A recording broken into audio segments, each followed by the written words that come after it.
Alors bonjour, chers choisis de Jésus. C'est toujours un plaisir de vous retrouver, comme chaque lundi. Comme vous pouvez voir, chez nous à l'île Maurice, il fait nuit. Mais je sais que chez vous, au Canada, il fait jour. Et peut-être dans d'autres lieux. Alors le titre de ce Facebook Live est « Choisi pour être témoin ». Nous sommes choisis pour être témoins. Y avez-vous déjà pensé ? Je trouve que c'est déjà un objectif extraordinaire en soi. Se dire que Jésus nous a choisis pour être témoins. Peut-être est-il bon, peut-être avant de commencer, de regarder un peu cette terminologie, ce que signifie témoin. Vous savez, dans sa racine étymologique, témoin se rapproche beaucoup de testament. Rendre compte d'une expérience vécue, léguer quelque chose de certain, quelque chose qui vient de soi. Et derrière témoin, il y a à la fois je suis le témoin d'un événement, d'une situation, d'une personne qui m'a permis de vivre une expérience, mais je suis aussi témoin de ce que je vis en moi, autour de moi et à travers moi.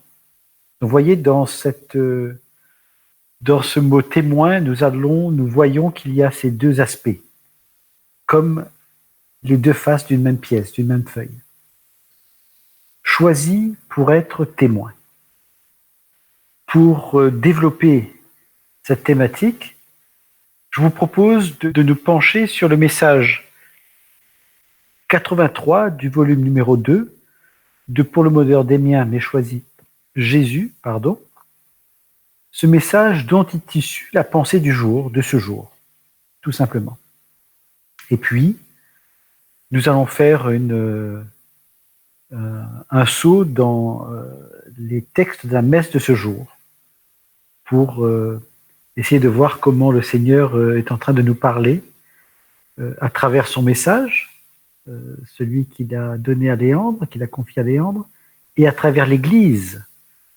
Et comme vous le savez, les volumes de Pour le bonheur des miens, mais choisi Jésus ont reçu l'imprimature de l'Église, donc nous sommes tout à fait entre de bonnes mains. Alors ce message 83 du deuxième volume de Pour le bonheur des miens, mais choisi Jésus commence par une prière de Léandre et se poursuit par la réponse de Jésus. Alors j'aimerais peut-être commencer par reprendre la prière de Léandre. Seigneur Jésus, je vous présente ce projet de vidéo et les personnes que vous avez mises sur ma route pour sa réalisation. Et d'une façon particulière, M, que je dois rencontrer de nouveau en fin de semaine à ce sujet. Merci d'entendre et d'exaucer ma prière. Je me place à votre écoute afin de recevoir tout ce que vous voudrez bien m'enseigner à ce sujet. Je vous aime. Avez-vous noté que dans la prière de Léandre, qui vit déjà cet amour avec le Seigneur, qui est déjà rempli d'amour, eh bien Léandre entame une conversation avec Jésus. Cette conversation tourne à travers un projet de vidéo, en rapport avec sa mission d'évangélisation, mais un projet. Et il présente aussi les personnes qui gravitent autour de ce projet. Il présente aussi au Seigneur cette personne qu'il appelle M en particulier, parce que cette personne, il doit la rencontrer. Alors voyez-vous, c'est intéressant de voir comment Léandre peut nous enseigner à prier.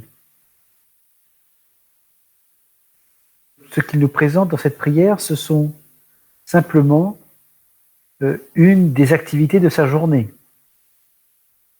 mais il veut le faire, le vivre avec le Seigneur.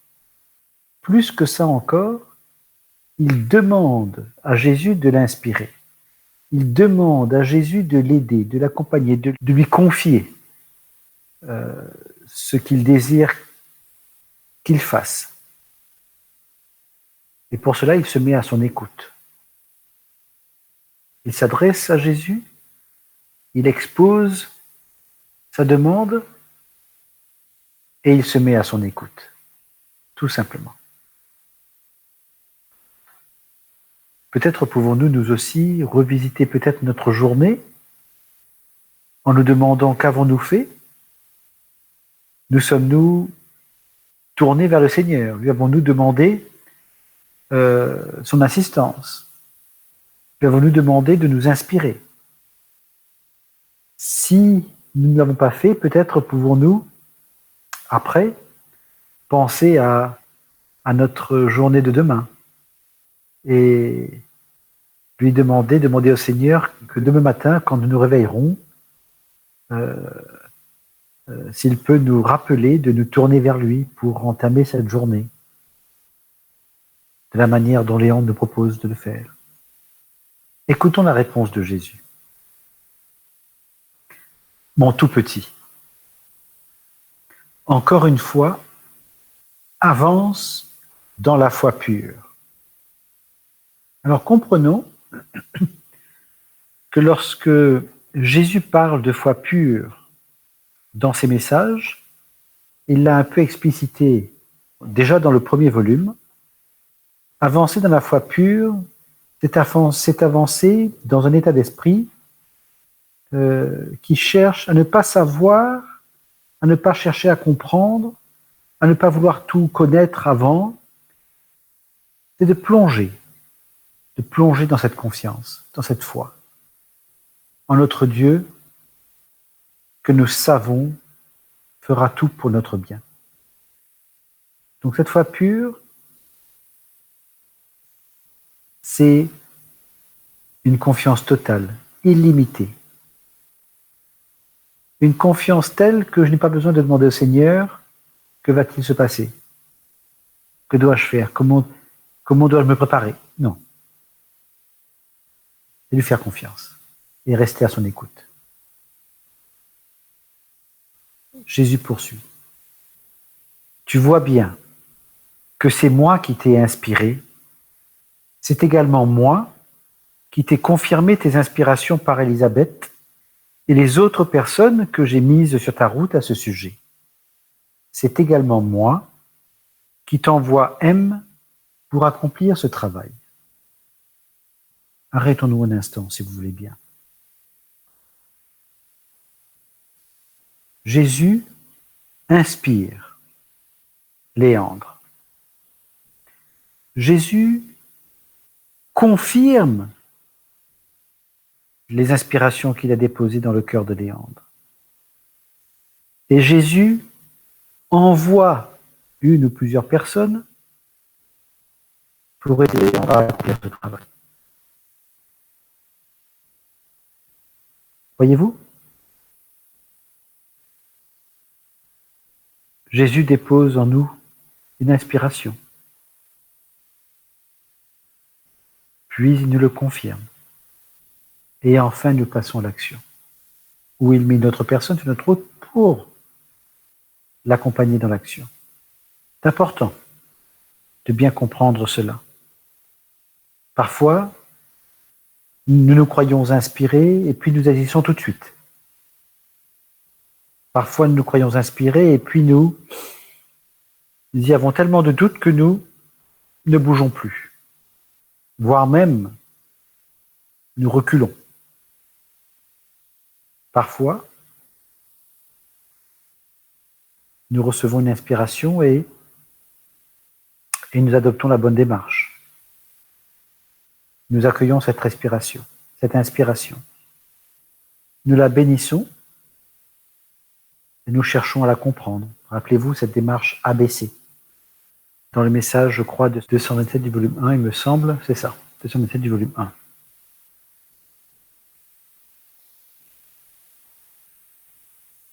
Lorsque Jésus veut nous parler, il va déposer en nous une inspiration. Pour que nous puissions écouter et entendre cette inspiration, il faut bien que nous nous soyons tournés vers lui, que nous ayons été à son écoute, disponibles. C'est important de se tourner vers lui. Quand nous recevons une inspiration, c'est une idée qui monte en nous. C'est un éclair, c'est une lumière, c'est quelque chose qui paraît tellement évident, ou peut-être, tiens, j'y avais pas pensé. Accueillons.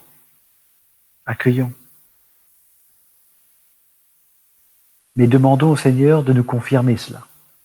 C'est important la confirmation, la démarche de confirmation est importante. Tout dépend après des situations que nous sommes amenés à vivre.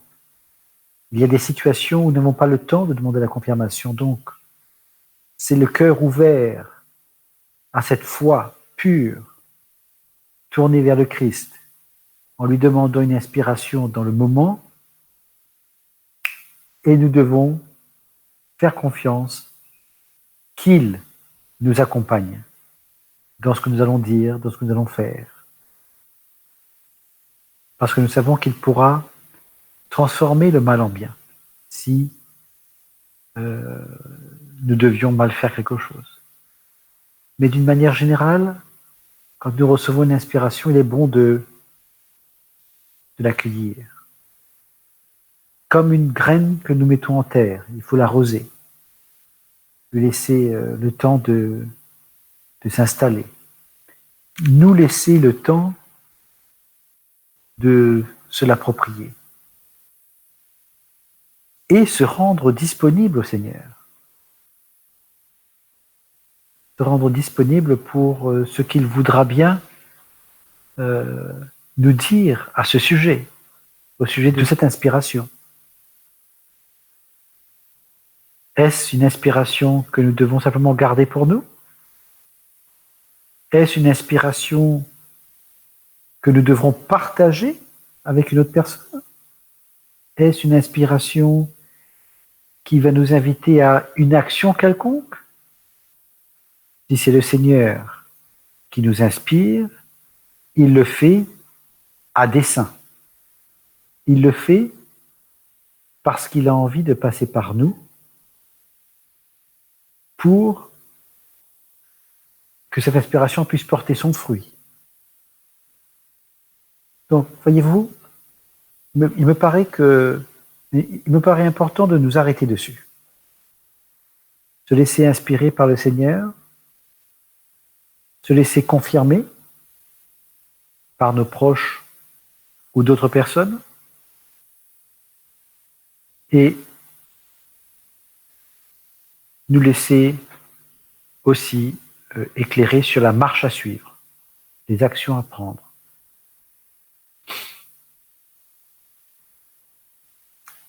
Je poursuis la lecture.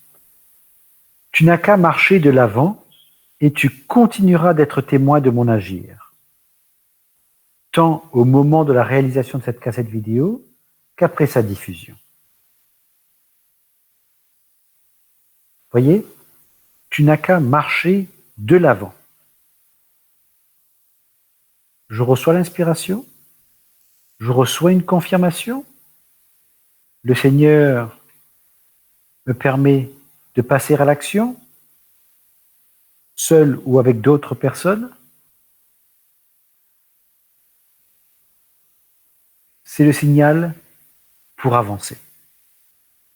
Est-ce que j'ai tout en main pour avancer? Peut-être pas. N'a-t-il pas dit dans sa parole qu'il me donnera le nécessaire au moment voulu?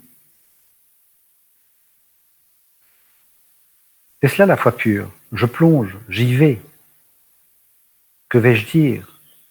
On verra. C'est un peu l'exercice un peu de ces Facebook Live. Nous avons un texte, nous avons un titre, nous avons les textes de la messe du jour. Maintenant, plongeons. Comment vais-je aborder le texte? À quel moment vais-je m'arrêter? De quoi vais-je parler? À quoi vais-je faire référence? Laissons faire. Je vais demander à Jésus de m'accompagner,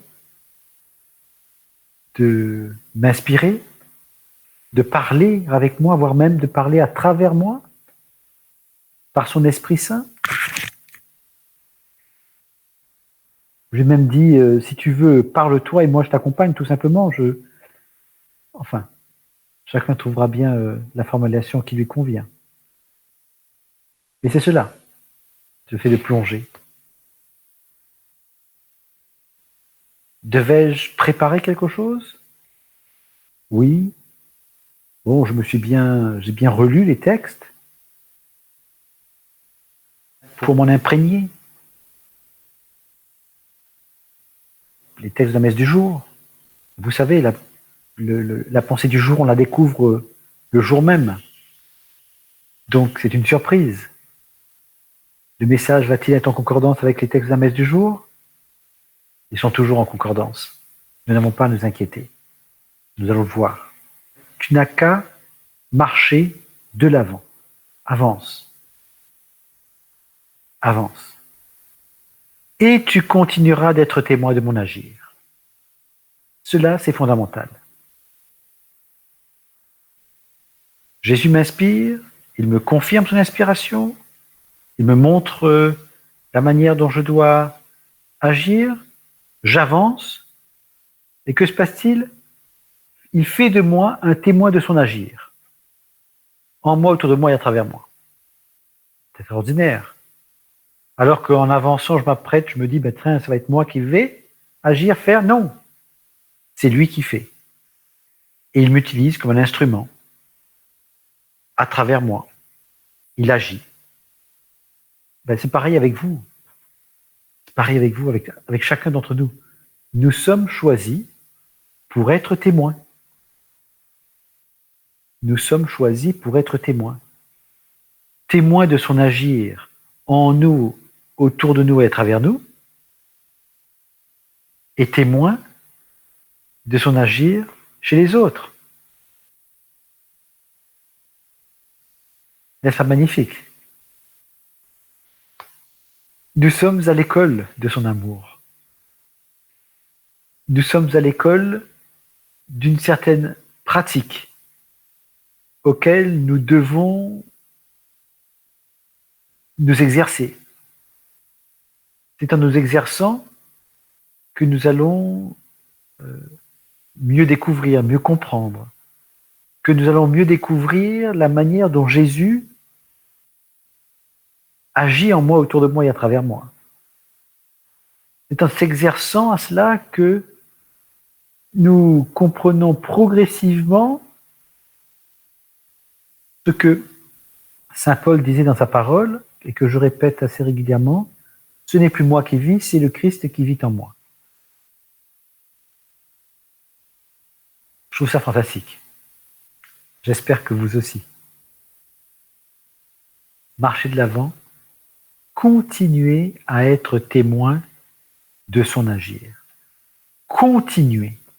Cela veut dire que nous pourrions, si nous faisions attention, être chaque jour, à chaque instant, témoin de son agir dans nos vies, jusque dans les plus petits détails de nos vies. Nous pourrions le laisser agir en nous, autour de nous, à travers toutes nos activités, toutes nos occupations, quelles qu'elles soient. Et ainsi, en le faisant, c'est lui qui agit et finalement, nous sommes témoins nous-mêmes de ce que nous vivons. Alors ça, c'est un point que je trouve extraordinaire puisque nous le retrouvons dans les groupes de prière que nous a révélé Jésus à travers Léandre dans ce volume, des groupes de prière qui s'appellent les communautés d'amour et de partage, CAP, une CAP, qui se déroule en 3 parties. Une première partie pour entrer en relation avec Dieu, Deuxième partie qui tourne autour de l'enseignement, de ce que le Saint-Esprit voudrait que l'on retienne. Et une troisième et dernière partie où il s'agit du partage justement des merveilles de Dieu dans nos vies.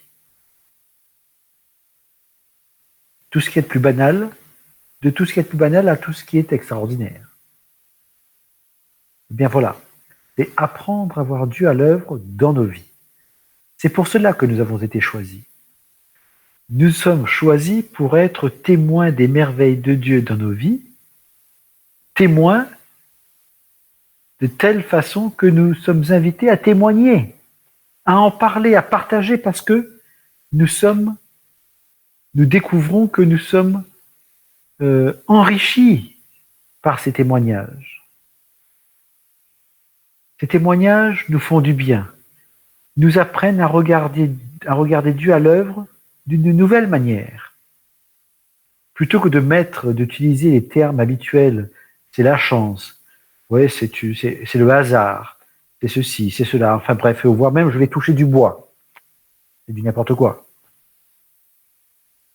La divine providence agit dans nos vies, gouverne, organise. Il nous suffit d'être pleinement participants de cette divine providence. Il suffit que nous nous rappelions combien nous sommes choisis pour vivre ce que nous avons à vivre. Choisis pour être témoins de l'action de Dieu dans nos vies. Un témoignage, non seulement qui nous emmène sur ce chemin de purification vers le paradis, vers le bonheur éternel, mais aussi un témoignage qui nourrit l'autre, qui alimente l'autre, qui arrose l'autre, nos frères et sœurs. C'est un mouvement de charité, une dynamique de charité synchrone, asynchrone, enfin, dans tous les sens. Poursuivons. Pour ce qui est de ce que je réaliserai dans les cœurs, je te permettrai d'en avoir quelques petits échos, afin de te confirmer que c'est bel et bien moi qui agis. Voyez-vous, nous sommes choisis pour être témoins, et Jésus fait en sorte de nous confirmer qu'il agit bien et que nous allons recevoir l'écho de ses actions. Ce qu'il réalise dans les cœurs, à travers notre plongeon dans cette foi pure, à travers le fait d'avancer,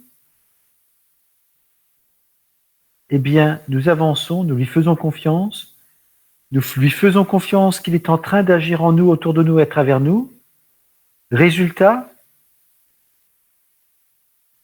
il nous confirme les conséquences. Vous savez, je suis émerveillé par les commentaires que je découvre après les Facebook Live que je peux donner.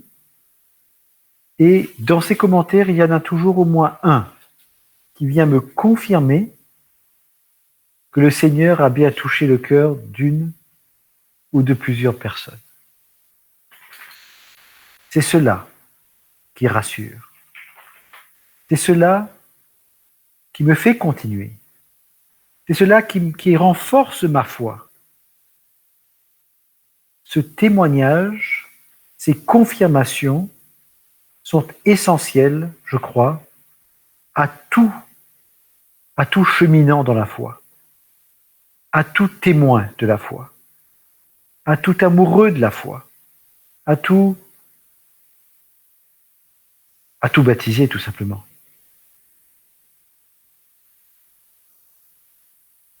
C'est important de vivre. Le vivre, le ressentir, l'expérimenter vient clarifier ce que nous pouvons comprendre intellectuellement. Mais il ne faut pas s'arrêter à cette compréhension intellectuelle, il faut pouvoir le vivre, le ressentir, l'expérimenter. C'est cela qui fait de notre témoignage un vrai testament. Quelque chose dont personne ne peut remettre en question la véracité. Peut-être n'est-elle pas d'accord. Cela ne nous appartient pas. Ce qui est certain, c'est que notre témoignage est le récit d'une expérience vécue. Le reste appartient au Seigneur. La manière dont il l'utilisera pour toucher le cœur de l'un ou de l'autre lui appartient. Nous sommes choisis pour être témoins des merveilles de Dieu dans nos vies et dans la vie des autres, mais nous sommes choisis aussi pour être témoins des merveilles de Dieu dans notre vie, partagées avec les autres. C'est ce qu'on appelle la charité aussi.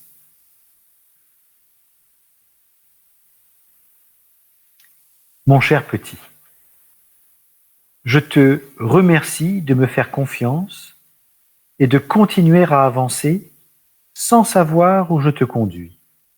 Tu vois bien que tu avances et que c'est moi qui te conduis. Voyez-vous, lorsqu'on m'a appelé l'année dernière, au mois de mars ou avril, pour me demander si j'accepterais bien de faire des Facebook Live, ayant donné mon oui total, inconditionnel et irrévocable au Seigneur, je lui fais confiance. Si cette demande vient de lui, je lui donne mon oui afin qu'il en fasse son agir. Si cette demande ne venait pas de lui, je les lui remets aussi afin qu'il le dépose dans sa miséricorde. Et si cette demande ne venait pas de lui, je serais peut-être apparu une fois et puis plus rien. Mais cela continue. Donc, je vois bien, nous avançons et je pense que je peux parler pour mes autres collègues de la Fondation des Choisis de Jésus. Nous avons fait confiance au Seigneur. Nous continuons d'avancer sans savoir où il nous conduit. Et nous voyons bien que nous avançons et que c'est lui qui nous conduit. Tout simplement. Il n'y a aucun planning. Nous répondons oui. Un simple oui. Oui, Seigneur, tu m'as choisi pour être témoin. Je te donne mon oui, Seigneur, à être ces témoins que tu veux que je sois.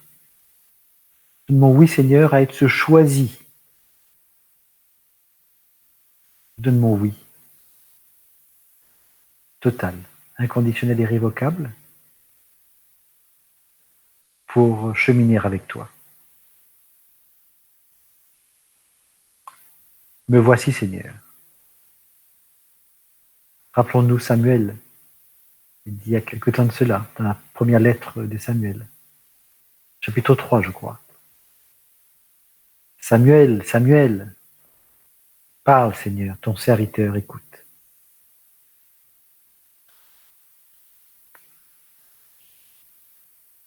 L'important pour toi est de savoir que je suis toujours avec toi. Je suis avec toi et en toi pour faire de toi un être rempli de mon amour, car tendrement et follement je t'aime.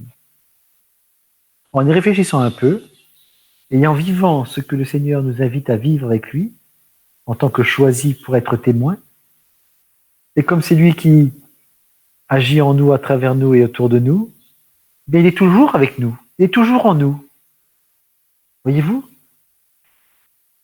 L'important pour toi est de savoir que je suis toujours avec toi, pour que je puisse accueillir, ou si je ne peux pas accueillir, au moins accepter qu'il puisse être toujours avec moi, il me faut vivre cette expérience.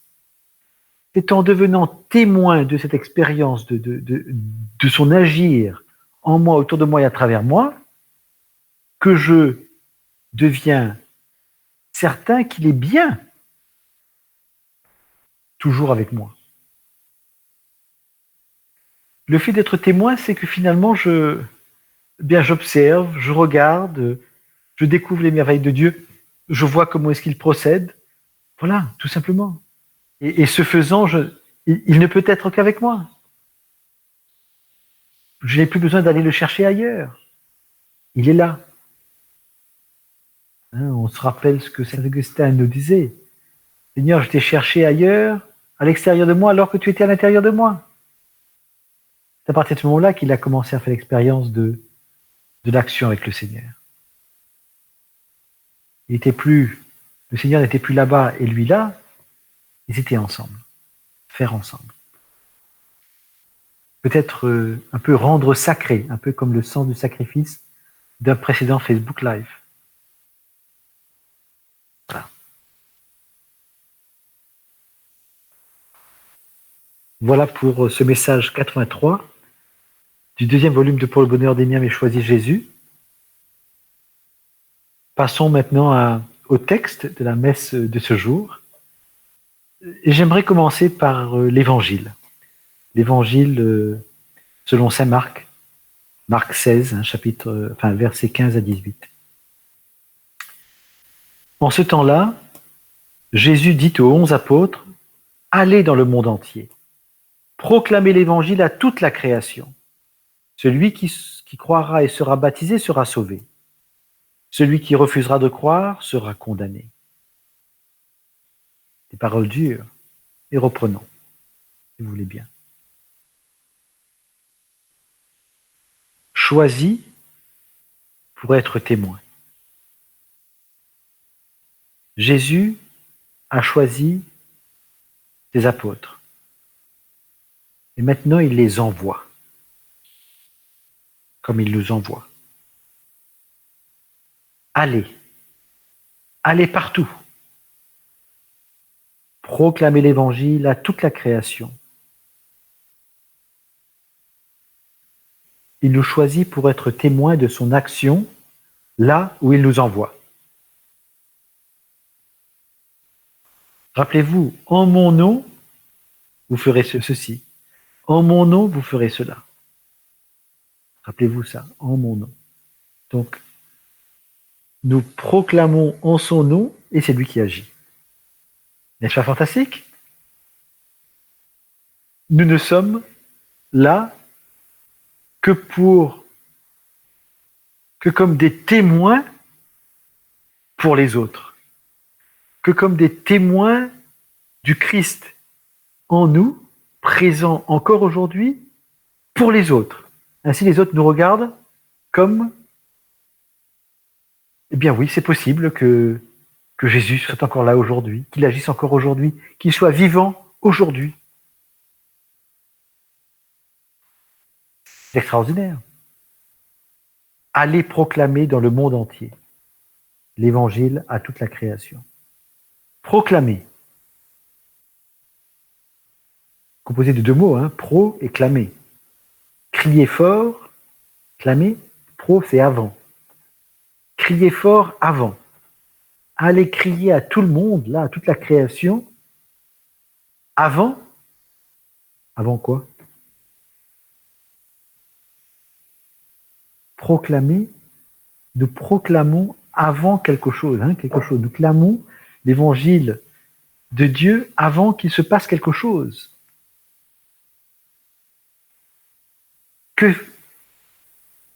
De quoi s'agit-il? Il me semble que j'aurais bien aimé qu'on m'ait donné toute l'information dont j'ai besoin pour prendre une décision, pour poser un choix de vie, avant d'agir. Je crois que c'est cela dont il est question. Nous sommes invités à proclamer l'évangile à toute la création de manière à ce que nos frères et sœurs, quels qu'ils soient, où qu'ils soient, puissent accueillir ces paroles afin de mieux discerner, afin d'avoir toutes les cartes en main pour pouvoir poser une décision, poser un acte. Si nous ne le faisions pas, qui le leur dirait?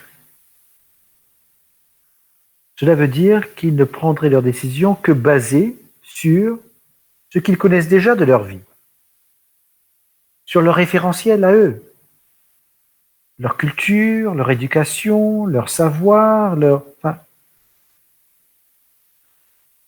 Et si Jésus nous dit d'aller proclamer, c'est que tout le monde n'a pas connaissance.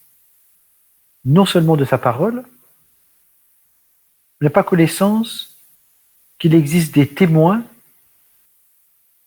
de sa parole. Il nous faut témoigner de tout cela. C'est ce que je comprends.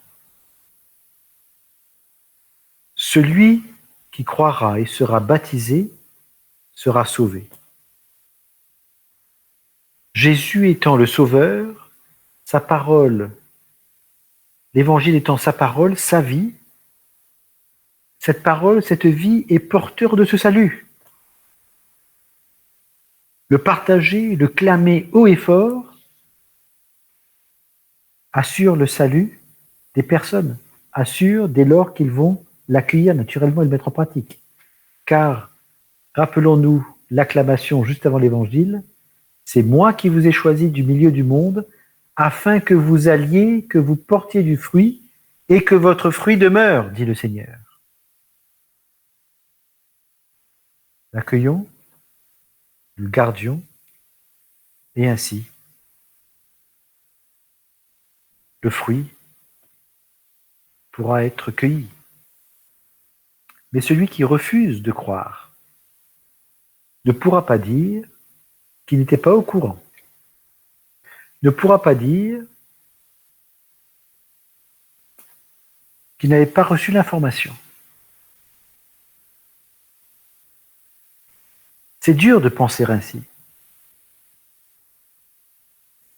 Mais si le Seigneur nous demande de le faire, c'est que lui qui est le Dieu du passé, du présent et de l'avenir, lui qui sonde nos cœurs et nos reins, lui qui nous a créés, lui qui est amour, qui veut notre bonheur éternel, je pense qu'il sait mieux que nous ce qu'il fait.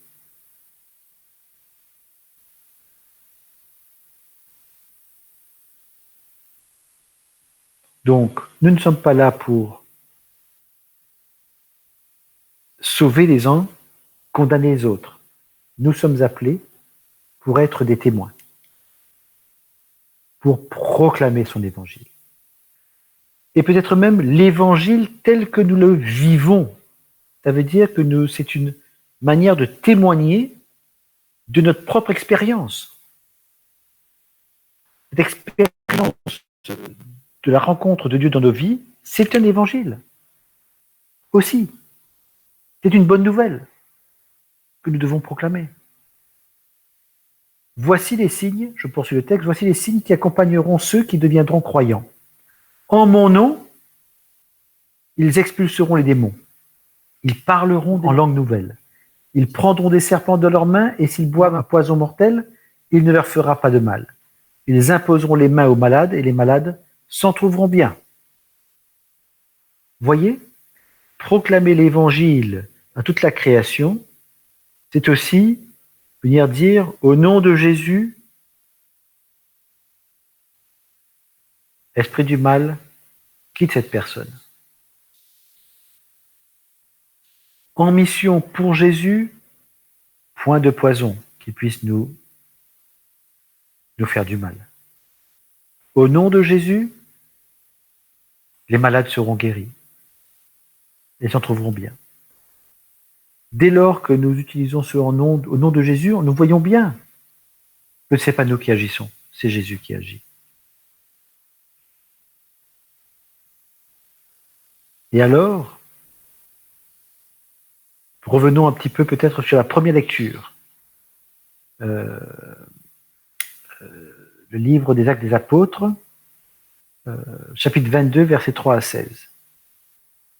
C'est un de ces passages où l'auteur des Actes des Apôtres nous parle de la conversion de Paul. Paul, dans sa vie de tous les jours, il a été éduqué. J'ai reçu une éducation strictement conforme à la loi de nos pères, dit-il. Enfin, J'avais pour Dieu une ardeur jalouse.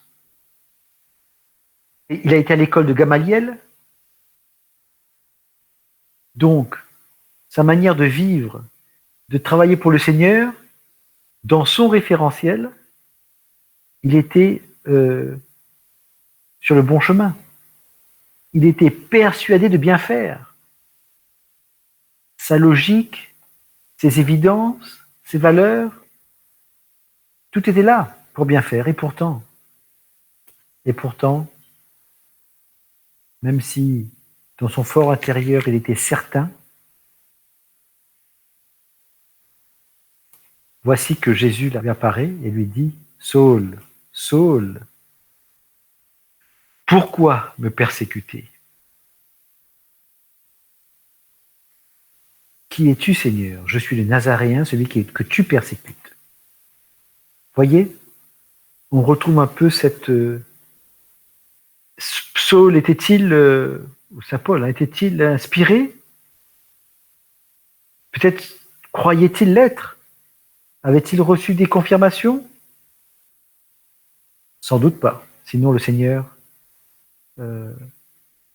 n'aurait pas eu à intervenir. Lorsque le Seigneur intervient dans sa vie, que se passe-t-il? Il lui dit qui il est. Je suis Jésus le Nazaréen, celui que tu persécutes. Saul répond, que dois-je faire, Seigneur?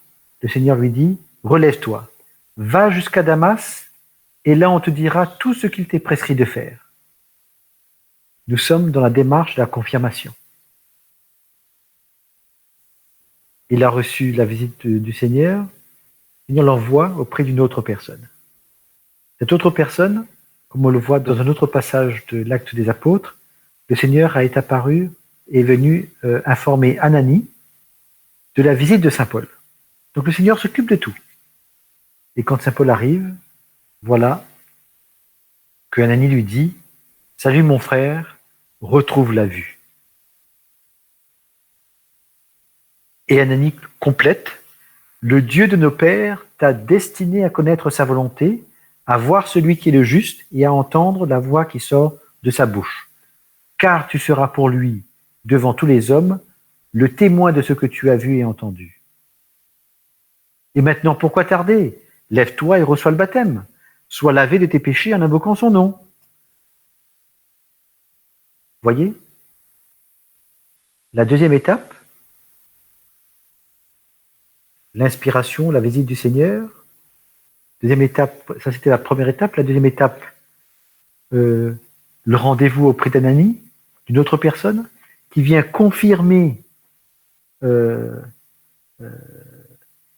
que Jésus lui a dit, qui lui redonne la vue et qui lui donne un message complémentaire. Que va faire Saint Paul? Nous le découvrons dans cet autre passage de Acte 9, verset 1-22. Nous découvrons quoi? Nous découvrons qu'il passe quelques jours à s'approprier cette nouvelle vie, à remettre en ordre toutes ses connaissances, tout son savoir, ce nouvel amour du Christ, avant d'aller prêcher dans les synagogues. Et voyez-vous, ce n'est que bien plus tard, 3 ans après, je crois, qu'il va aussi aller à la rencontre des apôtres pour se mettre à la disposition à Jérusalem des apôtres et ensuite faire partie de cette grande mission que Jésus lui a confiée. Il se tourne vers l'Église pour s'inscrire en Église, inscrire sa mission en Église. Nous avons là tout ce dont on a besoin pour nous-mêmes nous orienter, nous aider. Nous pouvons terminer avec le psaume « Louons le Seigneur, fêtons-le, son amour envers nous s'est montré le plus fort, éternel est la fidélité du Seigneur. » C'est important de prendre un temps pour aimer le Seigneur, pour l'adorer, pour le bénir, pour le louer, pour le remercier et pour nous abandonner entre ses mains et lui donner notre oui total, inconditionnel et irrévocable. Tant sa bonté envers nous est extraordinaire. Tant son action en nous, à travers nous et autour de nous est extraordinaire. Tant ces merveilles dans nos vies sont remplies d'émerveillement. Je crois que c'est à cela que nous sommes appelés. Nous sommes choisis pour être témoins. Je vous remercie. J'espère ne pas avoir été trop long encore une fois et que ça vous a apporté quelques éclaircissements, qu'Espresso a pu vous toucher. En tout cas, merci de votre présence. Peut-être y a-t-il quelques commentaires que tu voudrais me passer, Nancy? Armel nous dit « Il est vraiment mon berger, il me guide, il m'assiste. Je trouve ma force en lui, je dis haut et fort, Amen, Amen, le Seigneur est grand. » Oui, Armel, c'est tout à fait ça. Merci pour ce partage. Et maintenant, il faut pouvoir tout simplement le dire à haute voix auprès des autres, de façon à attirer les autres. Merci Armel. Ève nous dit « Seigneur, accompagne-nous dans notre cheminement vers toi. Merci pour ton messager et tes enseignements. Par nos œuvres, le monde saura que nous sommes tes témoins, unis dans le Saint-Esprit. Gloire à toi. Amen. » Merci Ève. Si le Seigneur ne nous accompagne pas, nous ne pouvons rien faire. Nous sommes trop petits. Donc oui, Seigneur, nous pouvons te demander de nous accompagner dans notre cheminement vers toi, mais aussi avec toi. Te demander d'agir en nous, autour de nous et à travers nous. De passer par nous et de faire ce que tu veux, quoi, en nous, avec nous, par nous, tout simplement. Merci Ève. Frédéric nous dit « Si je découvre une faiblesse chez moi ou chez une autre personne qui me paraît ingérable, je peux demander à Jésus de transformer nos cœurs. Merci Seigneur de me rappeler cela, j'en avais besoin. » Oui, c'est une intervention très intéressante, Frédéric. Si je découvre une faiblesse chez moi ou chez une autre personne qui me paraît ingérable, je me tourne vers le Seigneur. Inutile de chercher à tout faire par soi-même. Nous avons peut-être le savoir, le pouvoir, l'avoir, et nous pensons être suffisamment forts, grande expérience. Mais peut-être serait-il bien que nous relisions peut-être le message 14 du volume numéro 2. Je vais juste vous lire un passage pour bien clarifier ce que je veux dire. Mon tout petit, par toi-même, tu es impuissant à aider qui que ce soit. Le message 14 commence ainsi. Mon tout petit, par toi-même, tu es impuissant à aider qui que ce soit. Je vous laisse découvrir la suite de ce message. Il est très instructif. Il nous remet aussi un petit peu à notre place, de façon à pouvoir nous tourner vers le Seigneur. Merci pour ces partages. Je vais découvrir vos autres commentaires après ce Facebook Live. Je vous donne rendez-vous lundi prochain pour une autre aventure ensemble. Nous allons découvrir ensemble la pensée du jour, le texte, le message dont est issue cette pensée. Nous allons découvrir aussi comment cette pensée, ce message peut nous éclairer dans les textes que nous proposera l'Église. Terminons ensemble. Parce que l'amour nous aime, nous devenons l'amour. Parce que l'amour nous aime, nous devenons l'amour. Parce que l'amour nous aime, nous devenons l'amour. Gloire à Dieu au plus haut des cieux et paix sur terre aux hommes qui l'aiment. Amen.